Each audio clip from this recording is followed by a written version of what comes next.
يا صباح الخير حبايبي، صبحكم الله بالخير وصبح الجميع بالصحة والعافية إن شاء الله، ومساكم الله بكل خير، كل وحدة حسب الوقت تبعتها.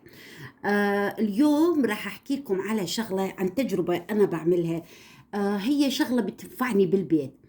أنا سبقا كنت أجيب الليمون، زين، ما بخليه إنه بالثلاجة، زين، أو برا، شو يقولون هون جنب شو نقول بالمطبخ، إلا ما يروح بعد فترة اللي أخليه هون أسويه ليمون ناشف. بعمله ليمون ناشف. كيف أعمله ليمون ناشف؟ أجيب الليمون وأخليه هون، طبعا أخليه هيك بالمطبخ، ونوبات أخليه هيك 4 5 أيام بالثلاجة، وبعديها أحطه بالمطبخ. دايما كانت أمي الله يرحمها بتقول الليمون إذا حطيتيه على الطاولة وخرب عندك عيون عندك بالبيت كثير مفتوحة. أنا هذه جربتها. تجي أحيانا صدق تعفن عندي، ما أعرف والله هاي المعلومة كتبوا إياها صح ولا غلط. المهم، أنا شو بسوي؟ أجيب الليمون وأحطه جنب الوحدة بدون الفواكه، يعني هيك بصحن والوحدة ومهوى مو فوق بعض، يعني أخليه هيك كل وحدة هيك لحالها، ما بلقيه طلعوا إلا نشف. هذا طبعا مال هذه السنة. هسه ورجيكم أنا بيش أستعمله الصراحة بالكبسات، أحبه أكثر من الليمون اللي أجيبه ناشف قديم صار له فترة طويلة. طلعوا هذا هو الليمون، شوفوا قديش جميل، وأنا حاطته بهيك سلة حلوة.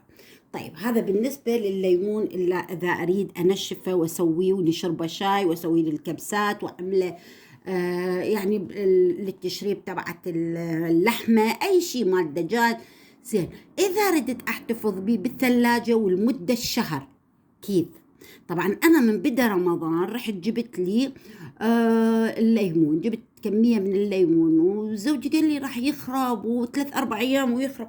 قلت له لا، أنا تعلمت طريقة، وشون نقول الطريقة مو من عندي، الطريقة الصراحة تعلمتها من إحدى الخوات كثير. هاي الطريقة بتجنن ونفعتني، وأحتفظ بالليمون، احتفظت بيه من رمضان حد تقريبا ما خرب عندي أبد، ما خرب، يعني أنا لحد ما خلصت الكمية، يعني أنا أتصور ظل عندي 1.5 شهر ما سوى.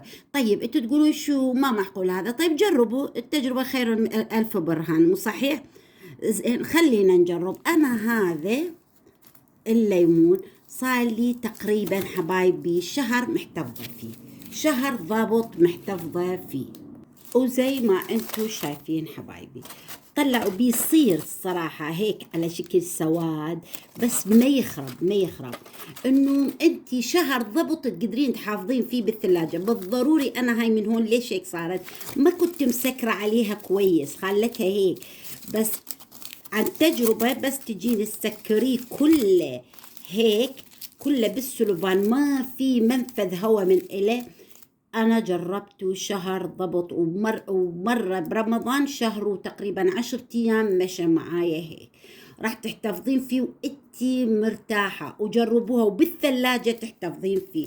بالنسبة للليمون اللي بالثلاجة، أما التنشيف فقلت لكم الطريقة، حطوه بس لا تخلوه هيك فوق بعض، يعني هيك فوق بعض لا راح يخرب، خلوه هيك مفتوح، حطوه بشواء هيك، يعني سلة صينية، بس تحت الصينية خلوا تحت هيك اشي وصلة قماش عشان تمص الرطوبة من ده. وهاي الشريطة او الوصلة او البشكير او اي شيء تسموه، انه كل 3 أيام تتغير عشان ما بيصير بيها رطوبة وتعفن. هذا او هيك انا الصراحة هيك وينشف عندي بكل سوء.